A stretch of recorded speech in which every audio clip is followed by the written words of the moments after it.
Hey Javelinas, this is Christopher Olivarez, and I'm outside Jones Auditorium, where the voice actor of SpongeBob, Tom Kenny, is here to give a guest lectureship.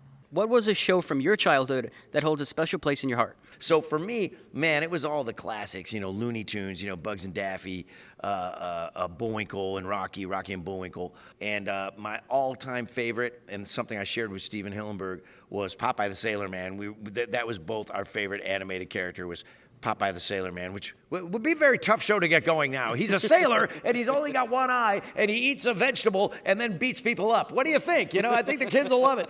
But yeah, that would never fly now. But yeah, and me and Steve Hillenburg were both obsessed with Popeye as kids. I was Popeye every Halloween for like 10 years. So yeah, that's probably my go-to comfort food animation character, the way that SpongeBob is for a lot of people. Who inspired you to become a voice actor? Well, there's a few people. The major one is a guy named Mel Blanc, B-L-A-N-C, and he was all those Looney Tunes, Bugs, Daffy, Tweety Bird, Sylvester the Cat, all that, and more, and many more. And, he did a lot of Hanna-Barbera stuff, too.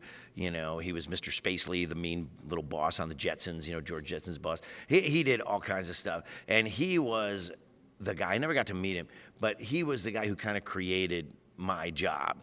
But then there were some other people around the same time. June Foray, who, lived to a ripe old age. I got to meet her. That was the voice of Rocky, the flying squirrel on Rocky and Bullwinkle, and, worked into her 90s, was still working in her 90s.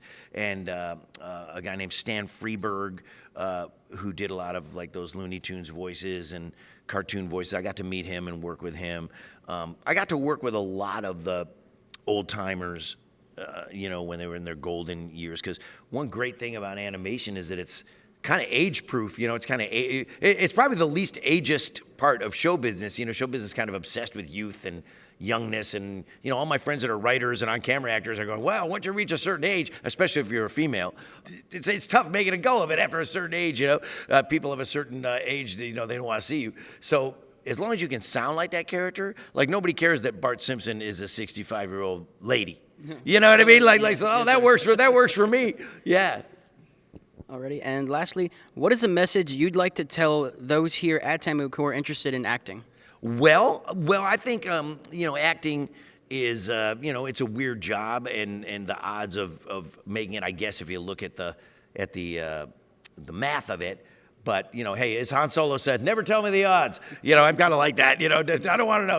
I'm just going to try. And so I would say anybody that's interested in pursuing acting or any occupation really is just, it sounds trite, but just hang in there. You're going to get knocked down. You're going to try to storm the barriers. Yeah, this is going to be the best day ever. And that's like, you get knocked out. But you just got to get up and keep on going. And really, that's not just acting in show business.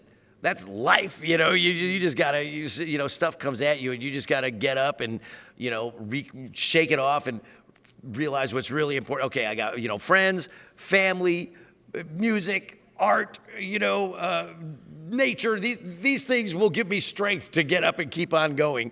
So, you just keep on hammering away. For more videos like this, make sure to like and subscribe to the Javelina Media Experience.